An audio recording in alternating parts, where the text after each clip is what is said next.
बड़े खुश लग रहे हो भाई, नौकरी लग गई क्या? अरे लगने वाली है। जम्मू के यूथ को मोदी जी देंगे अग्निवीर योजना में 20% का कोटा और पंडित प्रेमनाथ डोगरा रोजगार योजना के तहत 5 लाख नौकरियां। हाँ, क्योंकि जहाँ भाजपा वहाँ विकास। शांति, स्थिरता और विकास, जम्मू कश्मीर को मोदी पर विश्वास।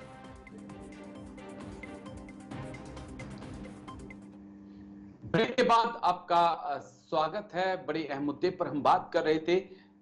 इजराइल और हिजबुल्लाह के बीच जंग जैसे हालात बन चुके हैं। डॉक्टर राम श्रीवास्तव लगातार हमारे साथ बने हुए हैं। डॉक्टर राम, कैसे हम इस खबर को देखें? अभी हमास के साथ इजराइल की जंग चल रही है, लेकिन इस बीच इजराइल ने फैसला किया है कि वो हिजबुल्लाह के खिलाफ एयर स्ट्राइक के बाद जमीनी ऑपरेशन भी शुरू करेगा। अमेरिका, फ्रांस कह रहे हैं कि रुक जाओ, लेकिन नेतन्याहू किसी की सुनने को तैयार नहीं है। डॉक्टर राम।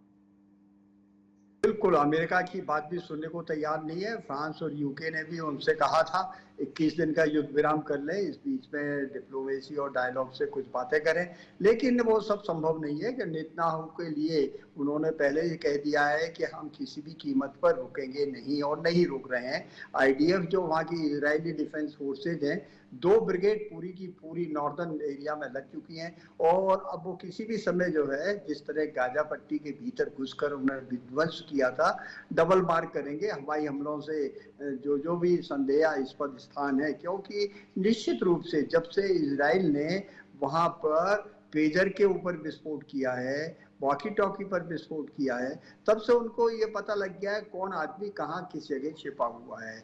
और इस उनकी टेक्नोलॉजी इतनी एडवांस्ड है कि अब जो है हिजबुल्लाह को वो पूरी तरह खत्म करके ही सोचेंगे, क्योंकि देखिए उनके बड़े बड़े कमांडर्स को उन्होंने ढेर कर दिया है। और ईरान के अंदर घुसकर जो है, जब हमास के आईआईया को उन्होंने खत्म कर दिया, तो इससे समझ सकते हैं कि मोसाद जो है कितना ताकतवर है, कितना इंटेलिजेंट है, कितनी हाई टेक्नोलॉजी लिए हुए है। अब रहा सवाल ये, ईरान जो पहले कह रहा था बड़ा हम जो है इसका खतरनाक जवाब देंगे और इसकी सजा भुगतना पड़ेगी, लेकिन ईरान की अब हिम्मत नहीं है वो किसी भी तरह से प्रवेश करे, क्योंकि अमेरिका कटिबद्ध है इस बात के लिए, वचनबद्ध है कि अगर ईरान ने इजराइल पर हमला किया तो वो उसका मुंहतोड़ जवाब देगा। उसका मुंहतोड़ जवाब देने का मतलब है कि नाटो के सभी देश इजराइल के पक्ष में आ जाएंगे। ईरान तो ये जो कुछ भी हो रहा है, ठीक है, ईरान के सामने बड़ा संकट है। जी, ईरान के सामने भी एक बड़ी चुनौती है, क्योंकि अगर मिडिल ईस्ट में ईरान को अपने प्रभुत्व को कायम रखना है तो उसे हिजबुल्लाह के पीछे खड़ा होना होगा, और अगर हिजबुल्लाह के पीछे खड़ा होता है तो फिर अमेरिका और नेटो के निशाने पर वो आ जाएगा। लौटता हूं डॉक्टर साहब मैं आपके पास, एक बड़ी खबर, उसके बाद डॉक्टर राम के पास हम लौटेंगे। बड़ी खबर इस वक्त की आपको बता दें, उसके बाद डॉक्टर राम के पास चलेंगे। मालदीव की आर्थिक हालत हुई खराब, मुइजू कर्मचारियों को नहीं दे पा रहे सैलरी देने के लिए लिया 80 करोड़ का कर्ज। टूरिस्ट नहीं आने से म्यांमार, मालदीव की हालत खराब। बड़ी खबर आपको बता दें, मालदीव की आर्थिक हालत खराब, मुइजू कर्मचारियों को नहीं दे पा रहे सैलरी देने के लिए लिया 80 करोड़ का कर्ज। टूरिस्ट नहीं आने से मालदीव की हालत खराब हो चुकी है। चीन के दरवाजे पर पहुंची जापानी सेना। एक और बड़ी खबर, चीन के दरवाजे पर पहुंची जापान की सेना। बड़ी खबर आपको बता रहे हैं इस वक्त की, चीन के दरवाजे पर पहुंची जापान की सेना। जापान मलक्का स्टेट के आसपास जो है, ताइवान स्टेट के आसपास जापानी विध्वंसक युद्धपोत पहुंचा। चीनी विमान ने जापानी सीमा में की थी घुसपैठ। चीन का मुकाबला करने के लिए जापान तैयार। जल्दी से ग्राफिक्स से एक बात प्ले करिए, उसके बाद डॉक्टर राम के पास चलेंगे। जापान के सामने चीन की चुनौती, सेनकाकू आइलैंड को लेकर विवाद, ईस्ट चाइना सी पर चीन का दावा। जापान के समुद्र आसमान में घुसा था चीन। जापान ने डिफेंस बजट में की बढ़ोतरी। अमेरिका से खरीदे F-35 लड़ाकू विमान, एयरक्राफ्ट कैरियर बना रहा है जापान।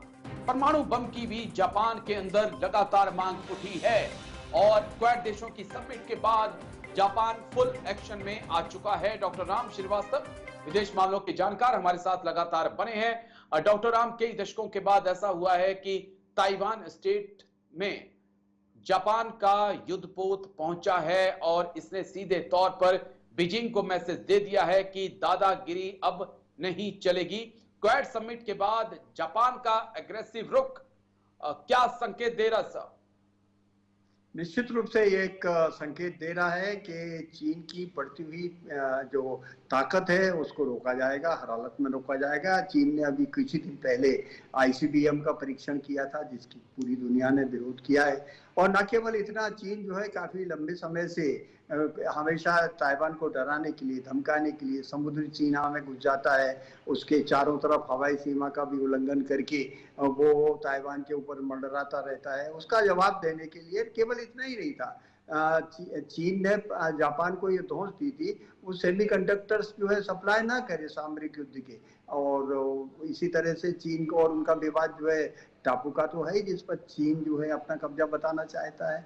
ये विवाद काफी लंबे समय से चल रहा है, लेकिन जापान जो है पूरी तरह से इस बात के लिए तैयार है। पहले तो क्या था कि अमेरिका ने उनको एक गारंटी दे रखी थी कि हम तुम्हारी सुरक्षा करेंगे, अमेरिकन फौज वहाँ रहती थी। अब जो है अमेरिका ने अपनी पॉलिसी में थोड़ा बदलाव करके जापान को इस बात की मुक्ति दे दी है, छूट दे दी है कि वो अपने सामरिक शक्ति को बढ़ाए। यही कारण है कि अब वहाँ पर जो बजट है उन्होंने, जापान ने काफी रक्षा बजट बढ़ा दिया है। और न केवल इतना, वहाँ रिसर्च और इनोवेशन के मामले में तो जापान का कोई तोड़ नहीं है। निश्चित रूप से उनका जो हाईटेक टेक्नोलॉजी है उसको देखते हुए ये जापान और क्वाड के देशों का मिला जुला इफेक्ट है। ये जो कुछ भी हो रहा है क्वाड की मीटिंग के बाद हो रहा है, जिससे कि अभी तक तो चीन सिर्फ साउथ चाइना सी पर अपने मुद्दों पर ताव देता रहता था। अब उसको नॉर्थ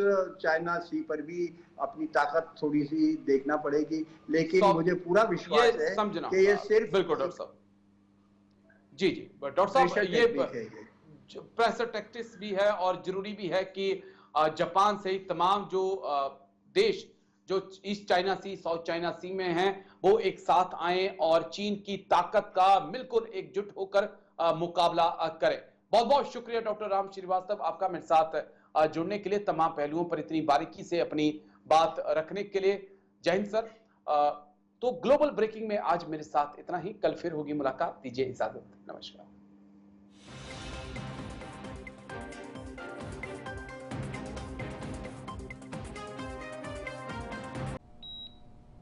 मेडिकल में तो पहले से काफी तरक्की हो गई है। अभी तो और भी होगी भाई साहब, क्योंकि मोदी जी देंगे अब 7 लाख का आयुष्मान कार्ड। महाराजा हरि सिंह योजना के तहत अब मुफ्त एक्सीडेंटल इंश्योरेंस और 1000 नए अतिरिक्त मेडिकल सीट्स भी। सच में? हाँ, क्योंकि जहाँ भाजपा वहाँ विकास। शांति, स्थिरता और विकास, जम्मू कश्मीर को मोदी पर विश्वास।